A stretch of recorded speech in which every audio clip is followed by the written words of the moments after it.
Hello, everybody. Okay, I'm going to walk off and I'm going to do that again. All right? Hello, everybody.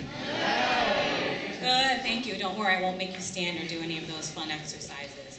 I know we're short on time, so I will be as brief as possible. But before I start, I do want to say that if you have any questions, I am here, and my colleague Jaimee, if you wouldn't mind waving, we brought printed material. So if you want to stack yourselves up with paper, you can. So I'm representing the Department of Arts, Culture, and Tourism at the City of New Haven. And for those of you who don't know New Haven, aren't familiar, there's a little school there, I don't know if you've ever heard of it, called Yale. So essentially, Project Storefronts was started as a way to address two things: how to promote artists and people with creative ideas, and how do you address some vacancies within the city. So this program was created to help out those kind of things. We looked at models of other programs, and we didn't want to do something that was a quick one-off thing. We wanted to do something that invested in the neighborhood a little more substantially. Right now, we're located in part of the city called the Ninth Square, and it's recently been had a lot of redevelopment, and so we wanted to support the developments that were going on in the city. So essentially, our program goals are to grow the city's creative economy, kind of help creative and new startup businesses, address the city's vacancies, increase foot traffic, and create kind of visitor destinations in a commercial district. So these are some of our partners. And we've been in 4 locations since the program started in 2010. The first 3 at the top here. Part of what our goal is with Project Storefronts is that we take over a space, we get it activated, and then someone else will look at it and say, wow, I really could have my business here. And then they kick us out. So we do a little happy dance when we get kicked out. We don't do it until after we found a new space, but we are very happy because that's part of what we're supposed to do. The space on 55 Church Street, it was called the Free Store. It is now like a delicatessen convenience store. 71 Orange Street, that space there is actually occupied by an alum who I'll talk to you about a little bit later. And 100 Crown Street is a hair salon. So if you're in New Haven, you know to go to 100 Crown Street. Our current location is 756 Chapel Street, and that's where we are. So we do we do a call to artists, and we give them a packet of information, and we let them know what the program is about, what they can do, and what kind of programs we are looking to fund. Accepted applicants. Essentially, what you need to do, we secure a property. So essentially what Project Storefronts does is that we will come in and we will negotiate with a property owner, and they will allow us access to their space. And those spaces that we have access to, we allow artists and other people with creative ideas, they apply to the program, and they're able to use those spaces rent-free for 90 days. Yes, I said rent-free. After those 90 days, there is an evaluation period between Project Storefronts and the artist or the creatives. And some of the individuals, pretty much most of the individuals involved in Project Storefronts have never run a business, don't have a lot of business experience, so we work with them to give them that skill. After the 30 days, some people go, you know what? This whole running a business thing, it might not work for me. And that's okay, because we're really about facilitating people with ideas and trying to help them see whether or not it's viable. After that 90-day period, again, we can continue, and then their level of responsibility in terms of finances go up. They have to do monthly reporting where they have to say, you know, I had this many people come by my store, I had this many events, I spent this much money. So it's really about, again, teaching them, because again, we're working with a population of artists and creative individuals who may have the talent skills, but need a little bit more of the business training.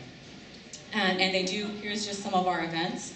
I just want to highlight one thing really quickly. The bottom image here, the artwork there is by an artist named Vivian Nabeta. He's an artist with autism, and the space that we're in now is a 3-story building, and he's gone from being part of Project Storefronts to actually being a leaseholder. So I just wanted to highlight that. And again, some of our special events. So essentially, some of the outcomes and measures that we are really glad about is that we've been able to secure long-term leases in 7 pieces of property, which we're very excited about. So because of some of the work that we've done, we're able to get people who pay taxes, and help the city out in those ways.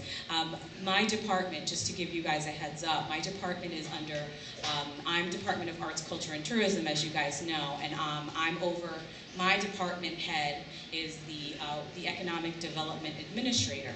And I say that to say, because it's a very progressive way of thinking that arts and culture can go hand in hand with economic development. So this, being at a conference like this is a great way to show that the arts and economic development don't have to live in two separate houses.